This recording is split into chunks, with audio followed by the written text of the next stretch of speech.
प्यारे कलीसिया, आज शाम की सभा में आप सभी का स्वागत करना चाहता हूँ। धन्यवाद देना चाहता हूँ परमेश्वर पिता का, क्योंकि फिर उन्होंने फिर से मुझे ये मौका दिया कि मैं उनका नाम को ऊंचा उठा सकूँ स्तुति और आराधना के जरिए।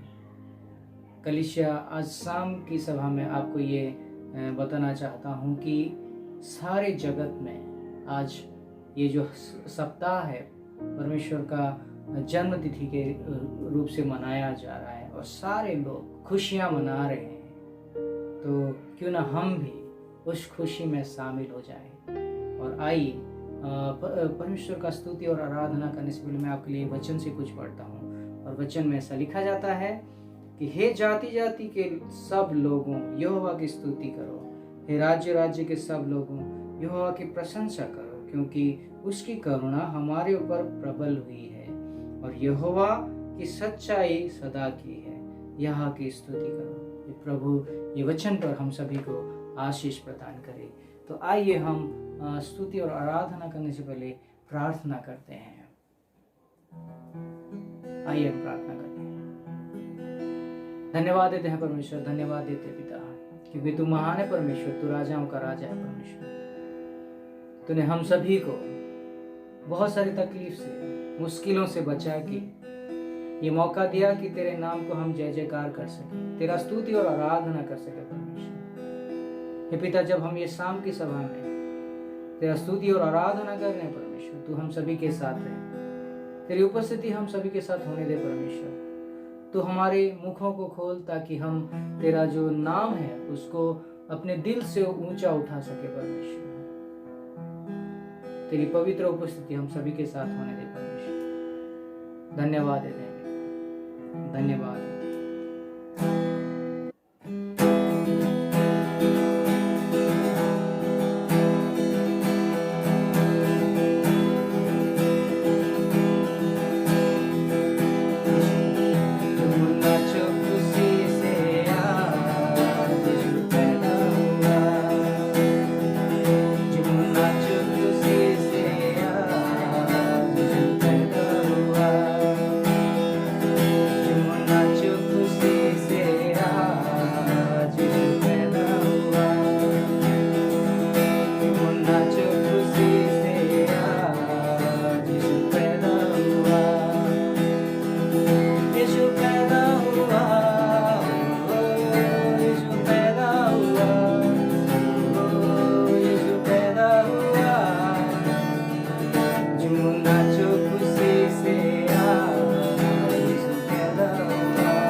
हैं पिता, धन्यवाद देते हैं परमेश्वर, क्योंकि 2000 साल पहले परमेश्वर तूने हम सभी के पापों को माफ करने के लिए स्वर्ग छोड़कर इस धरती पर आया।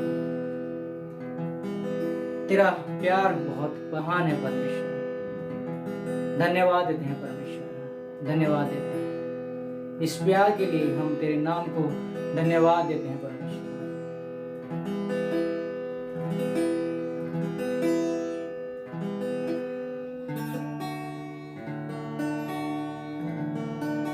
धन्यवाद देते हैं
पहले परमेश्वर तूने इस धरती पर जन्म लिया था।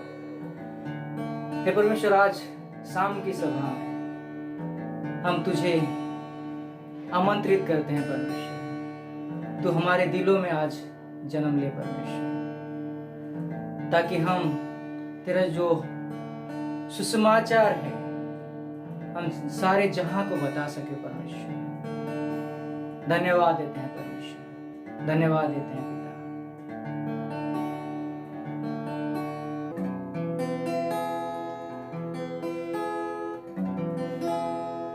तू प्यार का सागर, सागर दया का तू है। तू प्यार का सागर, सागर दया का तू है। तेरे प्यार के सागर में हम तैरना चाहते हैं। तेरे प्यार के सागर में हम तैरना चाहते हैं। तू प्यार का सागर, सागर दया का तू है। तू प्यार का सागर, सागर दया का तू है। गहराई मिले सागर की, ऊंचाई मिले आसमां की। गहराई मिले सागर की, ऊंचाई मिले आसमां की, पर कोई नाप ना पाएगा गहराई तेरे प्यार की। पर कोई नाप ना पाएगा गहराई तेरे प्यार की। तू प्यार का सागर, सागर दया का तू है। तू प्यार का सागर, सागर दया का तू है। धन्यवाद देते हैं परमेश्वर, धन्यवाद देते हैं पिता, क्योंकि तू प्यार का सागर है परमेश्वर। धन्यवाद परमेश्वर होने पर भी तू मानव रूप धारण किया। परमेश्वर होने पर भी तू मानव रूप धारण किया।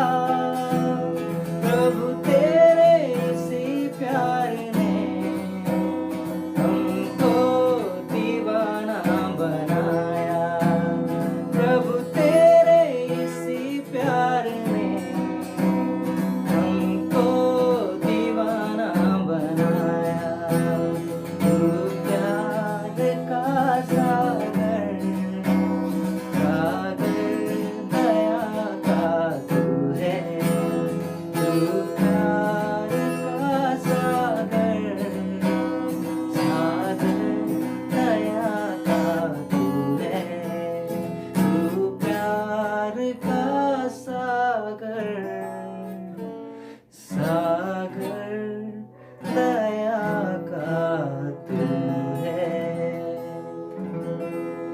तू प्यार का सागर, सागर दया का तू है। धन्यवाद देते हैं परमेश्वर, धन्यवाद देते हैं पिता।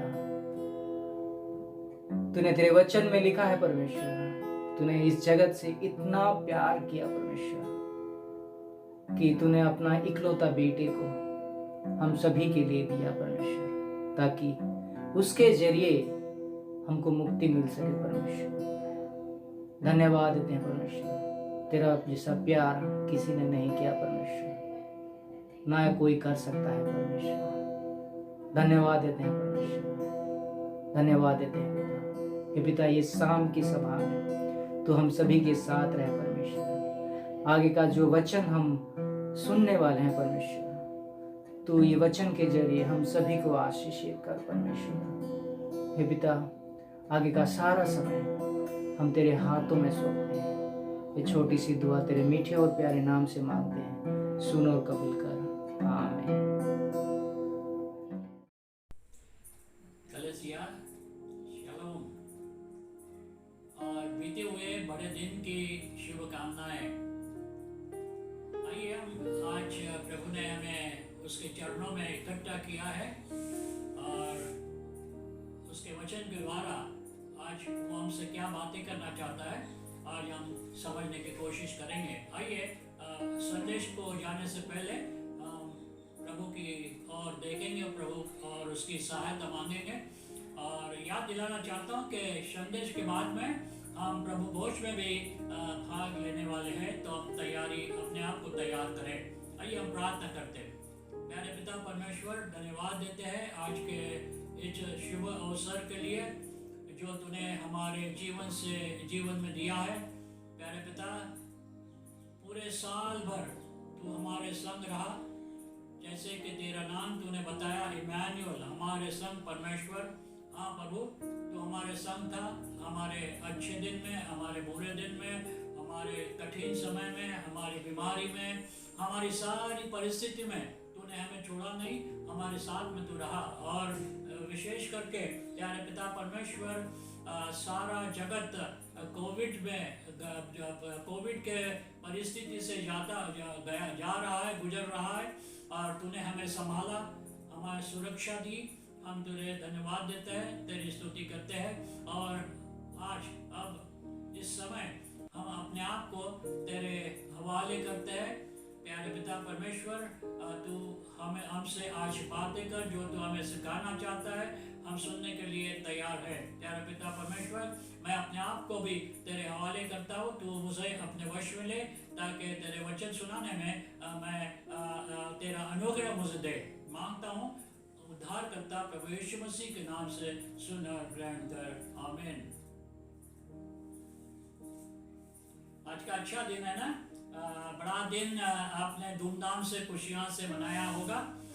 लेकिन बहुत समय ऐसा होता है कि जब हम बड़े दिन मनाते हैं तो खुशियों में जो दिन हम मनाते हैं उस दिन के पीछे क्या कारण है, क्यों ये दिन मनाया जा रहा है, वो हम भूल जाते हैं और सिर्फ हम खुशियाँ मनाते हैं। जैसे कि कभी कभी ऐसे होता है, हम बर्थडे के लिए हम जाते हैं, किसी के बर्थडे के लिए जाते हैं, छोटे बच्चे के बर्थडे के लिए जाते हैं, और जिसका बर्थडे है हम देखते हैं कि वो अलग सा होता है, और हम जो वहाँ पे जाते हैं बर्थडे मनाने के लिए, हम अपने अपने खुशी में रहते हैं। तो हो सकता है जो बड़ा दिन हमने दो दिन पहले बनाया है, शायद जिस कारण से हमें बनाना था बनाया हमने, उस कारण को हम भूल गए होंगे। तो आइए हम देखने की कोशिश करेंगे कि जो बड़ा दिन हमने बनाया है उसके पीछे क्या कारण है।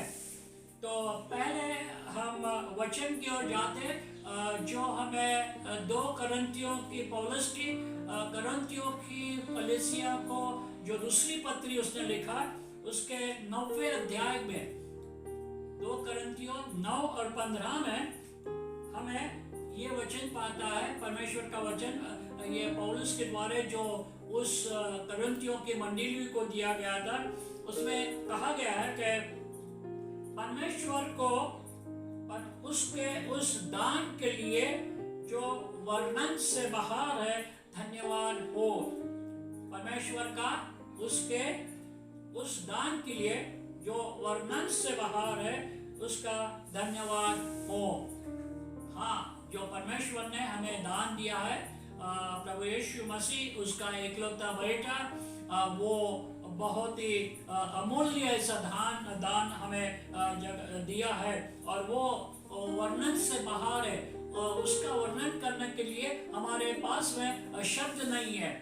तो हम देखेंगे क्यों वो वर्णन से बाहर है। तो जानने की कोशिश करेंगे। सबसे पहले हम ये देखेंगे कि ये जो दान परमेश्वर ने दिया है वो किसको दिया है, वो किसे दिया है और क्यों। उसका वो दान देने के बदले में, दान देने से उसका क्या कारण था। तो यूहन्ना 3:16 जो हम सब जानते हैं, यूहन्ना 3:16 है, जगत से परमेश्वर ने जगत से ऐसा प्रेम किया। तो ये जो दान परमेश्वर ने दिया हुआ है, जो प्रभु यीशु मसीह है, वो दान वचन के अनुसार कहता है कि परमेश्वर ने सिर्फ ईसाइयों के नहीं है, तो सारे जगत के लिए दिया है। जब ये सारे जगत के लिए दिया गया दान है तो उसमें कुछ विशेष सा कारण होगा, है ना। तो हम देखेंगे क्यों। क्योंकि हम देखते हैं जब हम उत्पत्ति की किताब में जाते हैं, परमेश्वर ने जब सारी सृष्टि को निर्माण किया, बनाया, सूरजा, और वहाँ पे आदम हवा को बनाया, उसमें वो आदम के बगीचे में रखा, और हम देखते हैं कि परमेश्वर ने उनको कहा था कि सारा बगीचा जो है, आदम में जो पेड़ है, जो कुछ है, वो सब तुम्हारा है, उसका आनंद लो, उसको खाओ, उसमें से फल खाओ और खुश रहो। और हम देखते हैं उनको कहा गया था कि एक झाड़ जो है, वो झाड़ जो है उसका फल तुमने नहीं खाना है, जिस दिन तुम खाओगे उस दिन तुम मर जाओगे। तो हम देखते हैं कि आदम और हवा ने उस आज्ञा को नहीं माना, उस आज्ञा को उसने तोड़ा, और तब से हम देखते हैं कि जगत में पाप आया। परमेश्वर जो उनसे आता था, उनसे सहबाती करता था, उनसे बातें करता था, उनसे मिलता था, उस दिन से हम देखते हैं कि वहाँ पे परमेश्वर उनसे पास से दूर होया। तो ये पहला कारण है। और क्या, तो पाप, आज्ञा नहीं मानने का पाप वहां पे शुरू हो गया। और परमेश्वर का वचन हमें ये बताता है, रोमियो की पत्री और 3 अध्याय और 23वें वचन में, हम सब ने पाप किया है। हम मतलब हम जो भी इस जगत में है, परमेश्वर का वचन क्या मतलब सब ने पाप किया है। क्योंकि वो जो पाप है आदम के द्वारा हमेशा आगे आगे बढ़ता गया है, हम तक वो पहुंचा है, और हम भी पापी है, हमने पाप किया है। और रोमियो की पत्री में अगर हम जानते हैं 3 अध्याय में, रोमियो की पत्री उसका 3 अध्याय और उसके 3 अध्याय में मनुष्य की परिस्थिति जो है, उस परिस्थिति का वर्णन वहां पे किया गया है। वहां पर देखते हैं, हम पढ़ते हैं कि परमेश्वर कहता है, कोई धर्मी नहीं है, एक भी नहीं है, कोई समझदार नहीं है, कोई परमेश्वर का खोजने वाला नहीं है, सब भटक गए हैं, सब के सब निकम्मे बन गए हैं, कोई भलाई करने वाला नहीं है, एक भी नहीं है।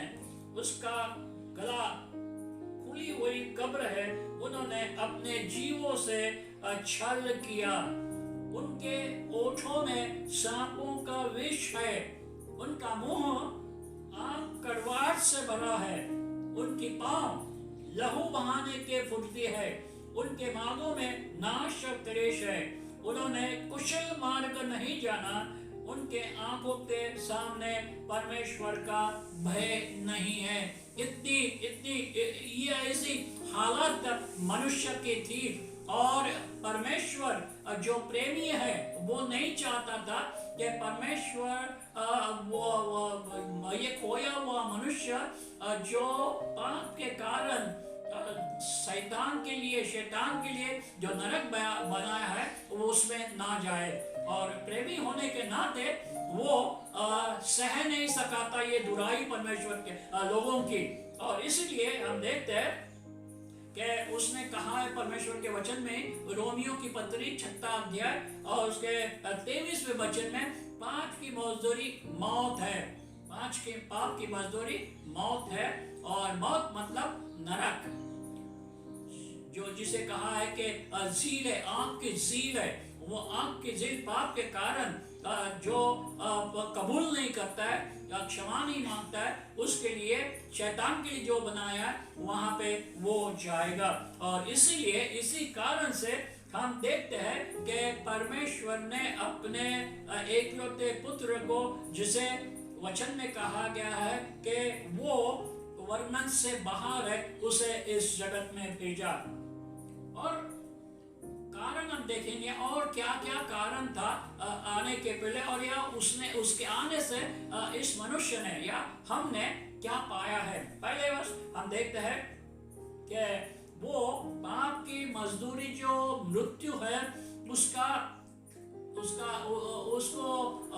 उसका दंड जो है वो चुकाने के लिए, कीमत चुकाने के लिए इस धरती पे वो आया है। मैं वचन को नहीं पढ़ूंगा, मैं वचन जो रेफरेंस है उसको दोहराऊंगा। आप लिख सकते हैं और आप घर में जाके उसको पढ़ सकते हैं। यहाँ पे हम देखते हैं कि कीमत चुकाने के परमेश्वर ने उस दान को, प्रभु यीशु मसीह को इस जगत में भेजा। तो वो है रोमियो की पत्री, उसका 3 अध्याय और 25वां वचन। रोमियोस चैप्टर 3 और वर्स 25।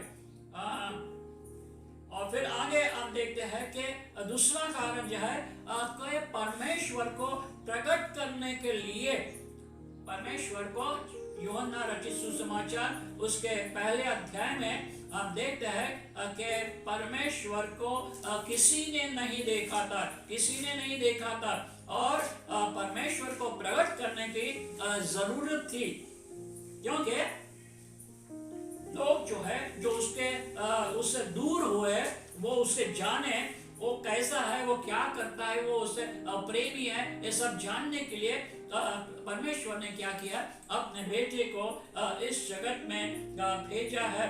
और यहाँ पे यूहन्ना रचित सुसमाचार उसके 1 अध्याय के 14वें वचन में हम पाते हैं कि वचन देहधारी हुआ, अनुग्रह और सच्चाई से पूर्ण होकर हमारे बीच में उसने डेरा किया।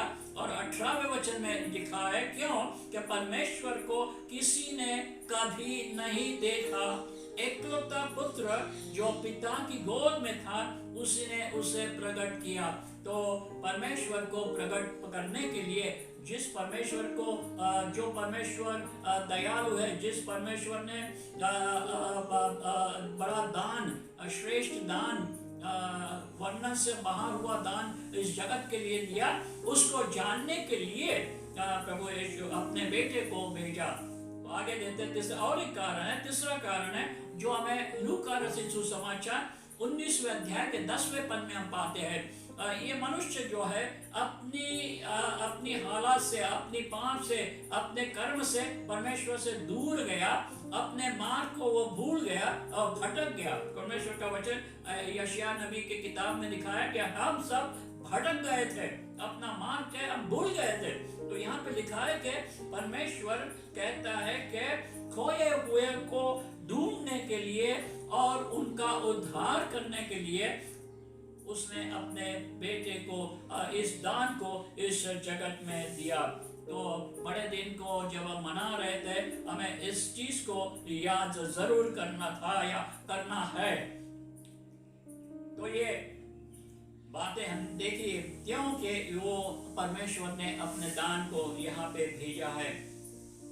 और ये दान जो है ना, ये वर्णन से बाहर कैसा है, इसलिए हम देखते हैं क्यों कि ये जो दान दिया हुआ है, वो दान जो है स्वर्ग से आया हुआ है, इस जगत से आया हुआ नहीं, लेकिन स्वर्ग से परमेश्वर ने उसको भेजा हुआ है। याकूब की पत्री उसका 3 अध्याय और 17वें वचन में हम ये पढ़ते हैं। याकूब जेम्स चैप्टर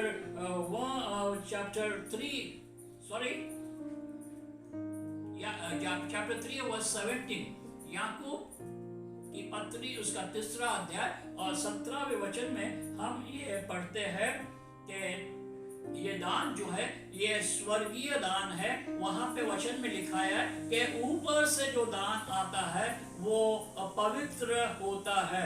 और हम देखते हैं कि प्रभु यीशु मसीह इस जगत में था, इस पापी जगत में वो रहा, लेकिन पाप से वो अलग था। वो पवित्रता का जीवन उसने जिया है और पवित्रता का जीवन जीने के कारण हम देखते हैं कि हमारे और आपके लिए बलि उसने कीमत चुकाने के लिए उस क्रूस के ऊपर अपने आप को अर्पण किया।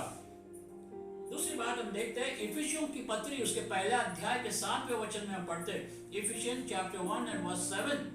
इफिसियों की पत्री पहला अध्याय और 7वें वचन पढ़ते हैं। उसके लहू के द्वारा छुटका अपराधों की क्षमा हम पाते हैं। प्रभु यीशु मसीह ने अपने आप को उस क्रूस पर बलिदान किया, अपना लहू बहाया, या इसलिए कि हम और आप जो पापी थे, हमारे पापों को हमें क्षमा मिले, माफी मिले, इसलिए अपना खून बहाया। और एक यूहन्ना उसके 5वें अध्याय में 11 और 12 पद, 1 John, Epistle of 1 John, chapter 5 and verse 11 and 12, वहां पे लिखा है कि क्यों हमें अनंत जीवन मिलने के लिए, अनंत जीवन मिलने के लिए प्रभु यीशु मसीह इस जगत में आया। और ये दान इसीलिए वर्णन से बाहर है, क्योंकि उसके ऊपर जब हम विश्वास करते हैं, अपने पापों की माफी हम उससे पा लेते हैं, तो हम अनंत जीवन पा लेते हैं। इस जगत से जब हम इस जगत को हम जब छोड़ के जाएंगे तो हम अनंत जीवन, लंबा जीवन, प्रभु यीशु उसके साथ का जीवन हम जीने के लिए उसके साथ में जाने। दूसरा एक वचन हम पढ़ते हैं यूहन्ना रचित सुसमाचार में 6 और 47 में, जॉन चैप्टर 6 and verse 47। यूहन्ना 6:47 में लिखा है कि हमें अनंत जीवन मिलता है जब हम प्रभु यीशु मसीह पर विश्वास करते हैं, अनंत जीवन पाते हैं। तो ये अनंत जीवन हम पाते हैं। आगे हम जाते हैं और देखते हैं कि यूहन्ना रचित सुसमाचार उसका पहला अध्याय और 12वें वचन में, यूहन्ना 1:12, John 1 and 12, ये वचन हमें कहता है, अगर हम दूसरा वचन पढ़ेंगे यूहन्ना रचित सुसमाचार में, वहां लगाया गया कि हम सारे जो लोग हैं शैतान के बच्चे हैं, शैतान के संतान हैं। क्यों? क्योंकि हम पाप करते आए हुए हैं और प्रभु परमेश्वर हमारा नहीं चाहता है कि हम उसके अधिकार में रहे, हर पापों में रहे। और इसलिए प्रभु यीशु मसीह आया और उसने अपना जो कीमत है उसने उस क्रूस के ऊपर चुकाई है। और हम यही देखते हैं कि उसका प्रभु यीशु मसीह का स्वीकार करने से शैतान के अधिकार से, शैतान के बंधन से हम छुटकारा पाते और हम परमेश्वर के राज में आते, परमेश्वर के फैमिली में आते और उसके संतान हम बनते हैं। तो ये बात प्रभु यीशु मसीह इस जगत में आने से हमने पाया, इसीलिए वो वर्णन से बाहर है। और हम आगे देखते हैं, सिर्फ हम उसके बेटे बेटियां नहीं बनते, सिर्फ हम उसके संतान नहीं बनते, तब परमेश्वर हमें कहता है कि मेरा बेटा जो प्रभु यीशु मसीह है, जो कुछ उसका है उसके वारिस तुम होते हैं। तो हम उसके वारिस बनते हैं। हम प्रभु यीशु मसीह का स्वीकार करते हैं और हम उस पर विश्वास करते हैं, तो हम उसके बेटे बेटियां बनते हैं, परमेश्वर के बेटे बेटियां बनते हैं। और उसका बेटा जो प्रभु यीशु मसीह, उसका जो भी कुछ है उसके साथ में हम संगी वारिस बनते हैं। तो ये हम रोमियो की पत्री उसके 8वें अध्याय 17वें वचन में पढ़ते हैं। Romans chapter 8 and verse 17 we read about this। आगे जाता है, और इतना सब होने के नाते यहाँ पे परमेश्वर के वचन जैसे हमने पढ़ा है, पहले भी सुना है कि हम इस जगत में परमानेंट नहीं है, हमें इस जगत को छोड़ना होगा। और इस जगत को छोड़ने के बाद में जैसे हम इस जगत में घर में रहते हैं, तो अनंत काल में रहने के लिए भी हमें घर की जरूरत है। तो परमेश्वर का वचन हमें कहता है कि प्रभु यीशु मसीह जो इस जगत में आया, वो अब अपना काम पूरा करके, उद्धार का काम पूरा करके फिर से अपने पिता के पास में गया है। और हमारे लिए, जो हम उस पर विश्वास करने वाले हैं, वो चाहता है कि अनंत काल के लिए हम उसके साथ में रहे। उसके लिए वो हमारे लिए घर बनाने गया है। और तो हमें देखते हैं कि इसीलिए वो ये परमेश्वर का वर्णन से बाहर दिया हुआ हमारे लिए दान है। इफिसियों की पत्री, उसका पहला अध्याय अब 3 वचन, इफिशियंस चैप्टर 1 and verse 3, हम देखते हैं कि स्वर्गीय प्रकार की आत्मिक आशीष पहले जन्म दिन में जो शामिल हो, उनके लिए ज़्यादा सीखने मिलता है। क्या स्वर्गीय आशीष जो है, आत्मिक आशीष जो है, हम कैसे पा सकते हैं, या यह हम पाते हैं इस बड़े दिन में। इस बड़े दिन को जब हम मनाते हैं तो हमको याद करना है कि स्वर्गीय आशीष जो है वो हम पाते हैं। तो कैसा पाते हैं? इसके लिए हम बड़े दिन पे, पहला बड़ा दिन जो हुआ, प्रभु यीशु मसीह का जन्म जिस दिन में हुआ था, उस दिन में क्या क्या हुआ, या कौन कौन उस बड़े दिन में शामिल थे, किस लोगों को उस बड़े दिन के या उस दान का जो ये है आना बताया गया है। तो हम पहले देखते हैं, उसमें जो शामिल थे वो पहले जो थे वो गडरिये थे, चरवाहा थे। हम देखते हैं चरवाहा के द्वारा हमें क्या सीखने मिलता है। लूका रचित सुसमाचार में हम जाते हैं और देखते हैं ये गडरिये, ये चरवाहा जो है वो उन्होंने क्या किया, देखने की कोशिश करेंगे। लूका रचित सुसमाचार उसका 2 अध्याय, Luke chapter 2. This is for the first Christmas, पहले क्रिसमस, पहले बड़े दिन का वहाँ पे क्या हुआ, इसका वर्णन हम लूका रचित सुसमाचार में पाते हैं। उसके 2 अध्याय में, हम देखते हैं कि 8वें वचन में जाएंगे, हम देखेंगे कि क्या क्या इस गडरियों को, इस चरवाहा को कैसे ये दान इस जगत में आया, उसकी वो उन्होंने उनको कैसे समझा, ये हम देखेंगे। यहाँ पर दिखता है 8वें वचन में, और उस देश में कितने गडरिये थे जो रात को मैदान में रहकर अपने झुंड का पहरा देते थे। और 10वें वचन में हम कहते हैं स्वर्गदूत आया।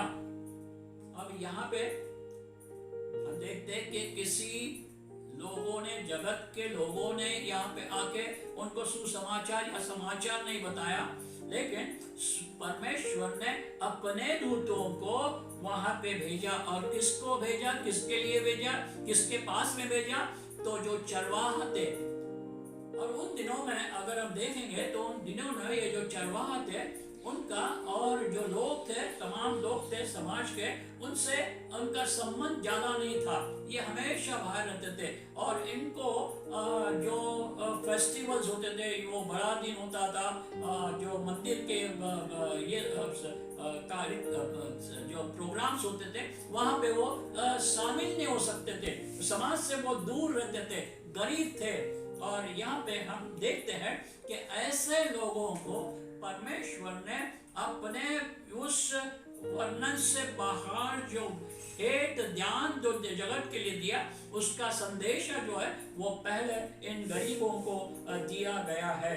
और इसके बाद में हम देखते हैं 15 और 16 वचन,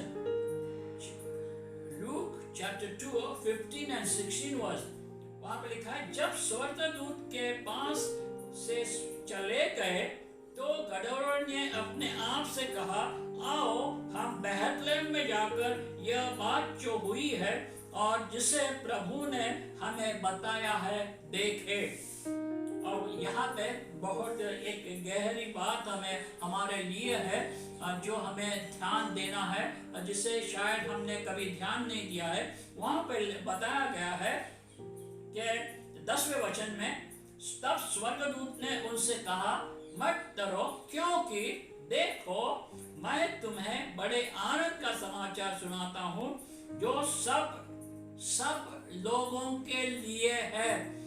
उसने चरवाहा को समाचार सुनाया और लेकिन उनको कहा, क्या ये समाचार जो है, आनंद का समाचार जो है, वो सिर्फ तुम्हारे लिए नहीं है, लेकिन ये सबके लिए है।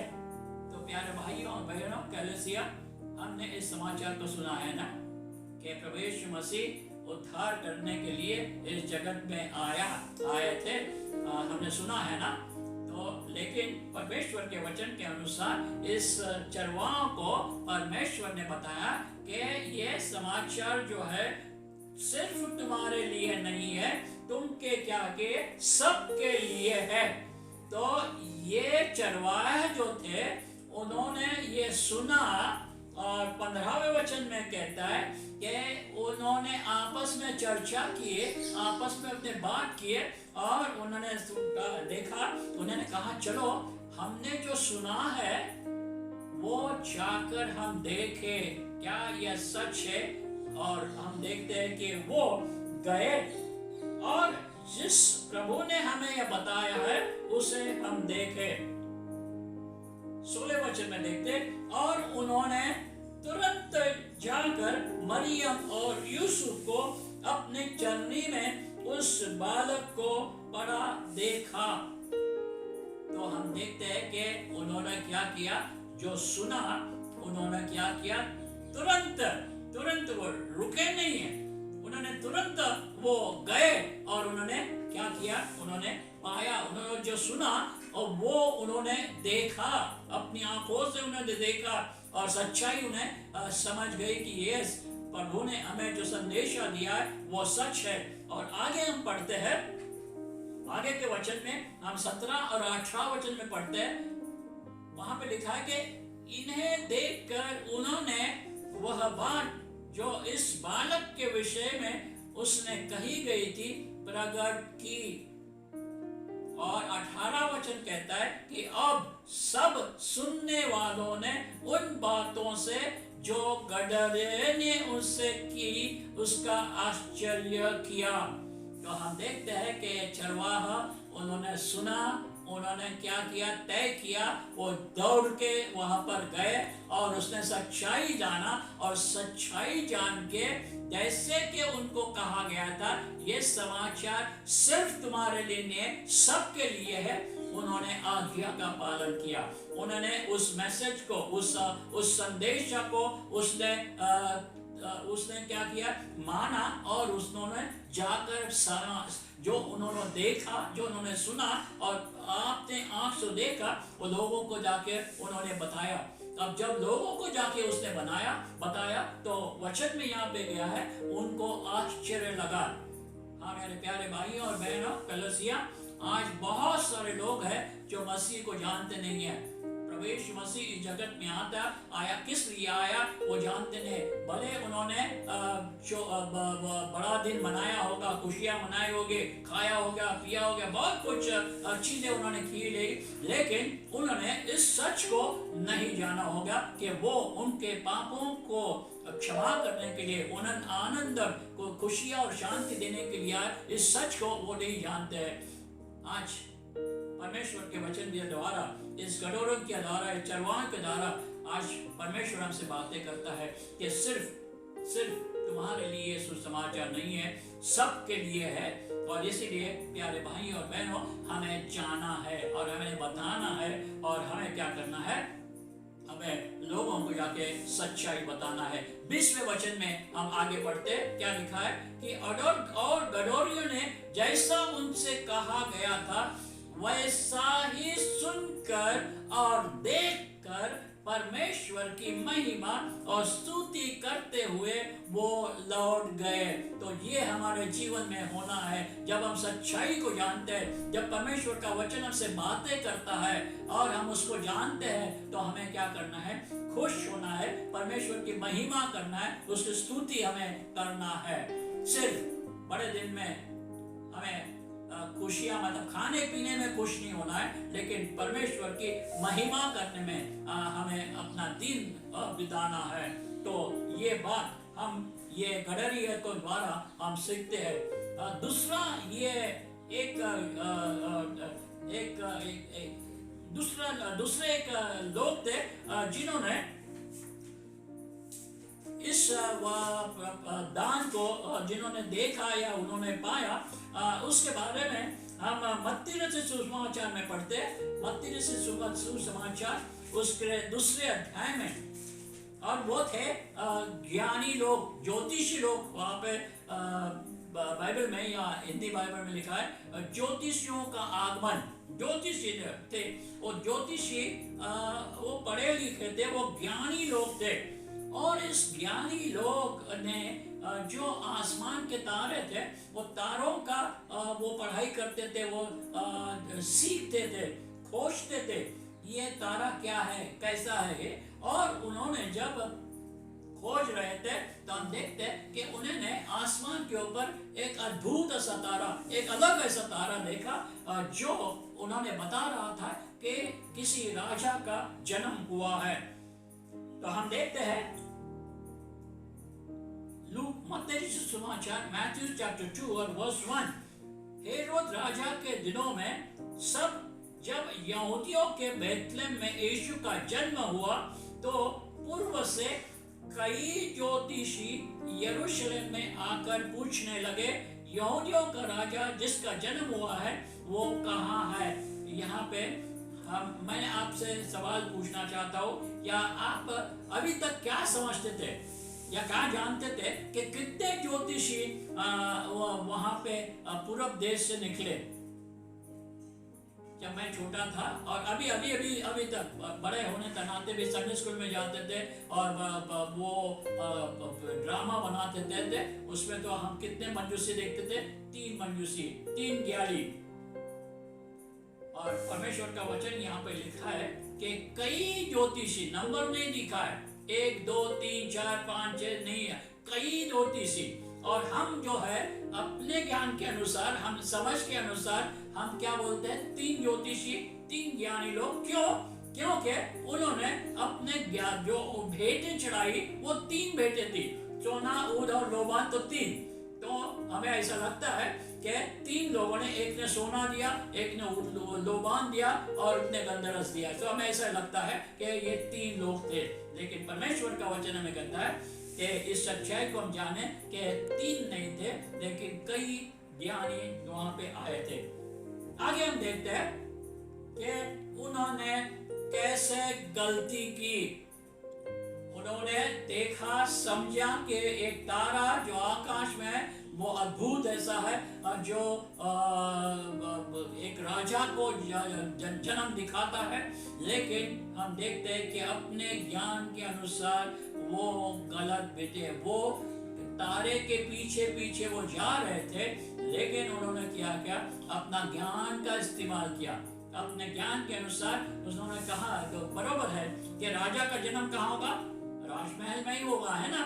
तो उन्होंने क्या किया? वो राजमहल में वो गए, गलत जगह पे वहां पे वो गए।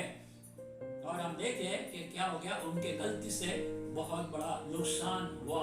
कई बालों का जान वहां पे गंवाना पड़ा, मतलब कोई बालों के कत्ल उस राजा ने, हेरोद राजा ने की थी। तो आगे लेकिन हम देखते हैं कि जब परमेश्वर की इच्छा होती है तो हम देखते हैं कि परमेश्वर अपने गलती को भी सुधारता है और सुधारने का मौका देता है।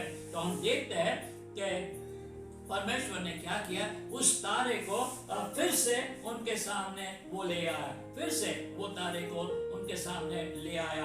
हम देखते हैं 90 वचन में, मैथ्यू चैप्टर 2 और वर्स 9। वे राजा की बात सुन चले गए और जो तारा उन्होंने पूर्व में देखा था वह उनके आगे आगे चलने लगा। गलती की, गलती का एहसास उन्हें हुआ कि अरे हम गलत जगह पे आए हैं। तो परमेश्वर ने उन्हें मौका दिया, आयो और फिर से आप सही जगह पे जाने की कोशिश करो। तारा दिखा, तारा ठीक समय दिखाई दिया था। 8वें वचन में लिखा, आगे लिखते 10वें वचन में, उस तारे को देखकर वे आनंदित हुए, क्योंकि उनको उनकी गलती का महसूस हुआ कि अरे हमने तारा को देखा था और तारा हमें बता रहा था कि राजा का जन्म हुआ है, लेकिन हमने तारे के पीछे हम नहीं चले, हम अपने ज्ञान के अनुसार महल में हम गए। तो यहाँ पे देखते वो आनंदित हुए।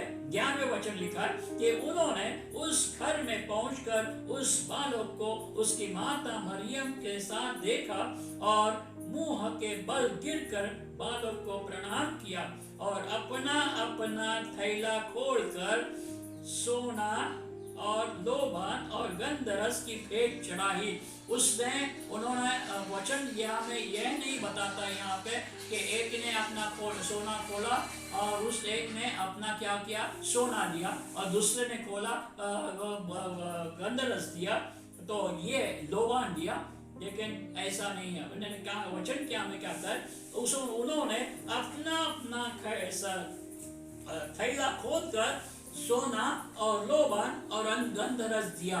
तो ये बात हमें समझने की बहुत आवश्यकता है। ये गलतफहमी हमें होती है, ये गलतफहमी परमेश्वर का वचन हमें सही करता है।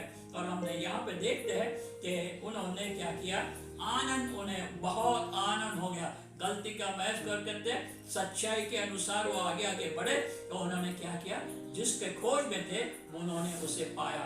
तो आज हम भी अगर गलत रास्ते में जाते, गलत चीज में हम प्रभु परमेश्वर को खोजने की कोशिश करते, उद्धार की कोशिश करते हैं, तो हम क्या करते हैं, गलत जगह पे जाएंगे। लेकिन परमेश्वर नहीं चाहता है, परमेश्वर हमसे बातें करता है, परमेश्वर हमें मार्ग को बताता है, परमेश्वर चाहता है हम फिर से सही रास्ते पे आए और हम उसे पाए।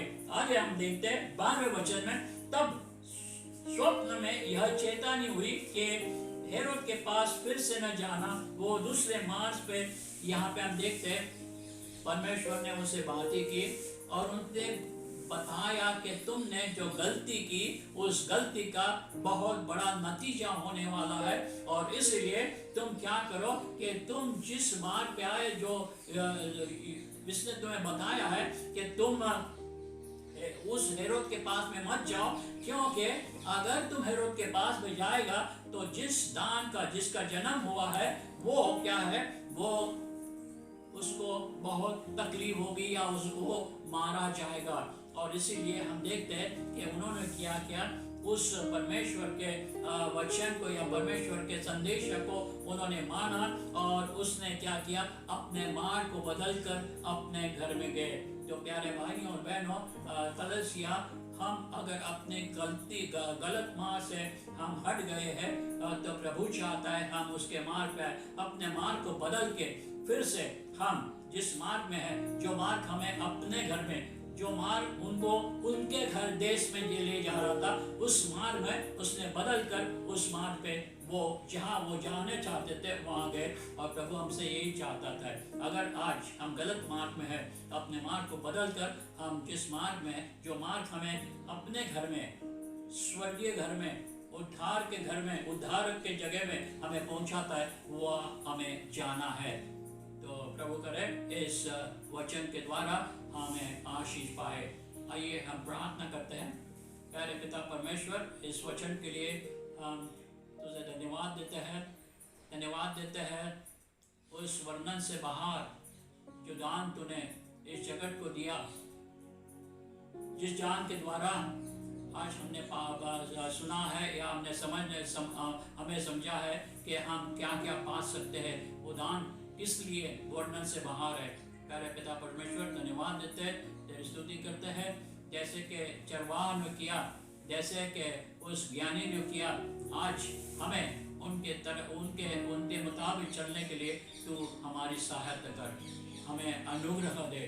मांगते हैं हमारे उद्धारकर्ता प्रभु यीशु मसीह के नाम से, सुन और कबूल कर, आमीन। आइए आज हम प्रभु भोज में भाग लेंगे। प्रभु भोज में भाग लेने से पहले, जैसे कि वचन में हमें बताया गया है कि इसलिए जो कोई अनुचित रीति से प्रभु की रोटी खाए या उसके कटोरे से पिए, वह प्रभु के देह और लहू का अपराधी ठहरेगा। इसलिए मनुष्य ने अपने आप को जांच ले और इसी रीति से इस रोटी में से खाए और इस कटोरे में से पिए। तो प्यारे कलीसिया, प्यारे भाई और बहनों, आज हम इस रोटी में से खाने वाले, कटोरे में से पीने वाले हैं। ये करते समय हमने आज अपने आप को परखना है और जैसे कि वचन ने हमने सुना है कि गडरियों के द्वारा और वो ज्ञानियों के द्वारा उस वचन को हमने ध्यान में लाना है और उस सारी बातों को ध्यान में रखते हुए हमने इस रोटी में से खाना है और इस कटोरे में से हमें पीना है। आइए तो हम प्रार्थना करते हैं। प्यारे पिता परमेश्वर, हम धन्यवाद देते हैं तेरे महान प्रेम के लिए जो तूने इस जगत पर किया और तूने अपने एकलौते बेटे को इस जगत में भेजा ताकि जो लोग भटके हुए थे, पापों में गिरे हुए, तो तू चाहता था कि वो नरक में ना जाए, लेकिन फिर से वो तेरे राज में आए। तेरे पुत्र को इस दिन में तूने उसको इस जगत में भेजा और तेरे पुत्र प्रभु यीशु मसीह ने हमारे लिए उस क्रूस पर अपने आप को बलिदान किया, हमारा कर्ज उसने चुकाया और आज हम धन्यवाद देते हैं। हमारे सामने जो रोटी और जो लहू है, जो द्राक्ष मधु है, हम चाहते हैं ये सारी जो जगत के चीज़ है इसे तू आशीषित कर और रोटी जो तेरे तोड़े हुए देह है और जो तेरा बहा हुआ लहू आज हमारे सामने दाख मधु के तरफ पे है, प्रार्थना करते हैं कि उसे तू आशीषित कर। आइए, जब उसने रोटी लिए और तोड़ी और अपने चेलों से कहा, तुम्हारे लिए तोड़ा गया जाता हुआ ये मेरा शरीर है, मेरा देह है, इसमें से तुम जब कभी भाग लो मेरा स्मरण किया करो।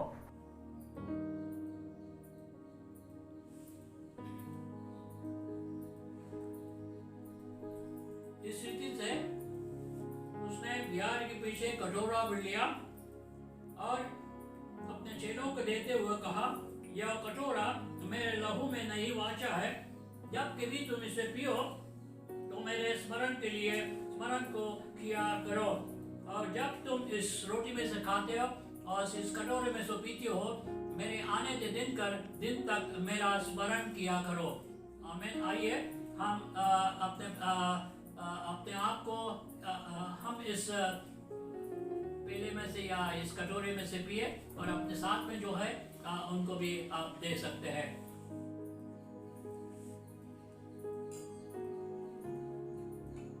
प्रार्थना करते हैं। प्यारे पिता परमेश्वर, धन्यवाद देते हैं आज तूने हमें अवसर दिया कि इस 2020 साल के आखिरी द्वार को हम प्रभु भोज में भाग ले सके और तूने जो हमसे प्यार किया, हमारे लिए जो बलिदान किया, उसको हम याद कर सके और हमारी जिम्मेदारी भी जो है वो हम आज समझ सके। प्यारे पिता परमेश्वर, हम अपने आप को तेरे हवाले करते हैं और चाहते हैं, मांगते हैं कि तेरा अनुग्रह दे, जो कि तेरी इच्छा है कि हम तेरे आने तक इसको हम इसमें से हम भाग लेते जाए और तेरे आने के दिन तक तू जो जगत के पापों के लिए मारा गया, लड़ा गया, फिर से जी उठा, ये लोगों को हम बताएं। प्यारे पिता परमेश्वर, तेरे अनुग्रह की तरफ हम अपनी जान को लगाते हैं, मांगते हैं उद्धारकर्ता प्रभु यीशु मसीह के नाम से, आमीन। कलीसिया, हम आपके लिए एक गीत गाते हैं जो दिए हुए वचन के अनुसार है। कृपया हमारे आवाज़ की तरफ आप ध्यान मत दीजिए, लेकिन जो शब्द है उसके ऊपर आप ध्यान दीजिए। तो आइए सुनिए। मसीहा आया है, खुशियाँ हमको लाया है, सारे जहां में आज ये पैगाम आया है। मसीहा आया है, जाग उठो रे सोने वालों, प्रभु से मिलने जाना है, दर्शन उसका पाकर हमको अपना तारण पाना है। यही संदेशा आया है, एक सितारा लाया है, यही संदेशा आया है, एक सितारा लाया है, क्या मसीहा आया है, खुशियाँ हमको लाया है, सारे जहां में आज ये पैगाम आया है, मसीहा आया है। ठोकर मारो सुट बुट को, पहले दिल को साफ करो, जो भी होगा दुश्मन अपना पहले उसको माफ करो। बहके हुए जमाने में समय नाजुक आया है, बहके हुए जमाने में समय नाजुक आया है, क्या मसीहा आया है, खुशियाँ हमको लाया है, सारे जहां में आज ये पैगाम आया है, मसीहा आया है।